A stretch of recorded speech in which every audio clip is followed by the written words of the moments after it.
very important update for us.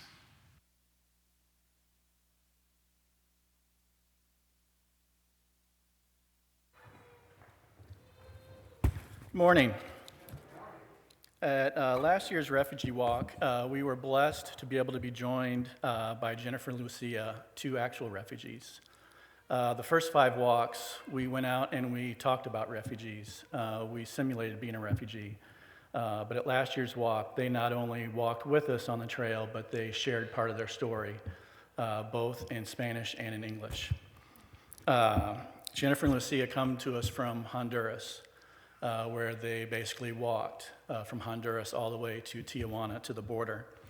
Gangs are very prevalent in Honduras, and the government and the police are no help. Jennifer, the mom, had a visit from one of the gangs, and she was told that, they were asked where Lucia's father was, and she truthfully had no idea.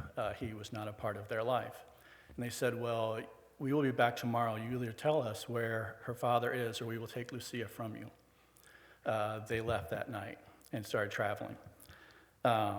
Basically, from Honduras to Tijuana is like if we walked from Orlando to Seattle. And they basically had no food, no water, no money. They walked for almost 2 months and traveled until they made it to the border.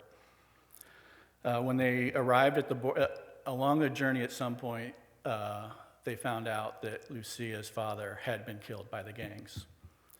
When they arrived at the border, they immediately requested asylum. They were given a number, and then they were at the border for about 6 months, waiting their turn.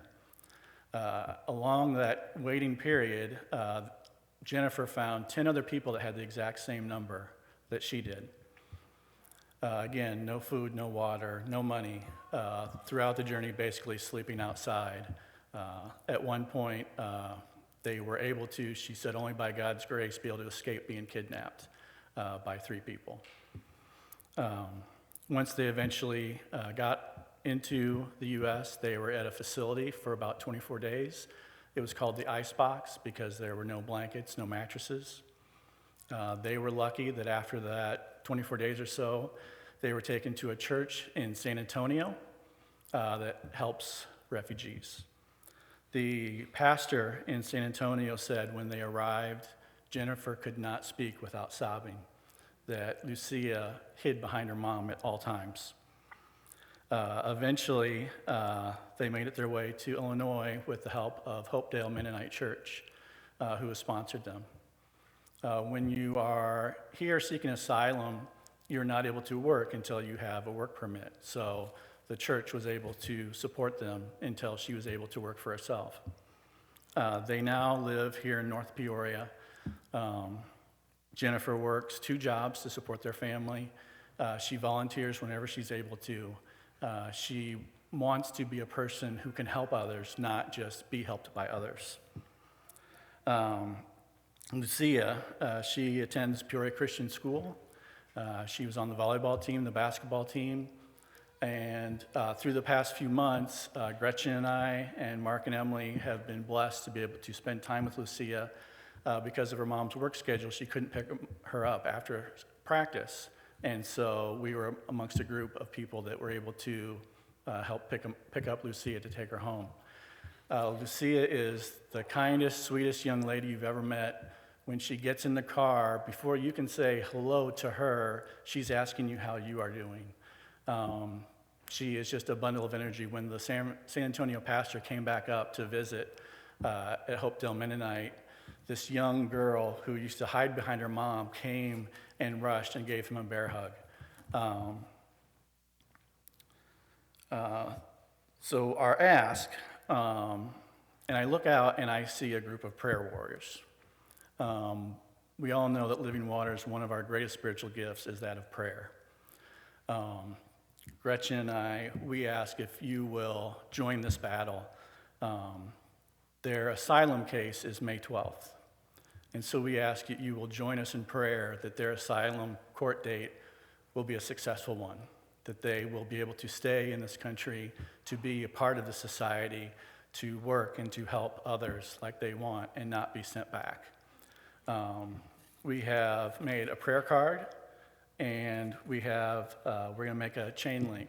So Gretchen and I will be at the mission table if you would like to join us. We have strips of paper.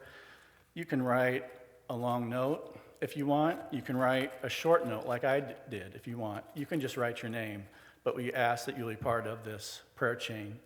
And then our hope is that on May 12th, when they are granted asylum, that we can then go and take this long chain from Living Waters of all the people that have prayed for them. Gretchen and I, we went to an event at Hopedale Mennonite last Sunday for Jennifer and Lucia. There's been a documentary made on their journey. We were able to watch the first part of it, and hopefully the other 3 parts will be released this summer. While we were talking to one of the families that has been their main sponsors, basically their dad and grandpa. His name's also Mark, so I call him, instead of Pastor Mark, it's Mennonite Mark.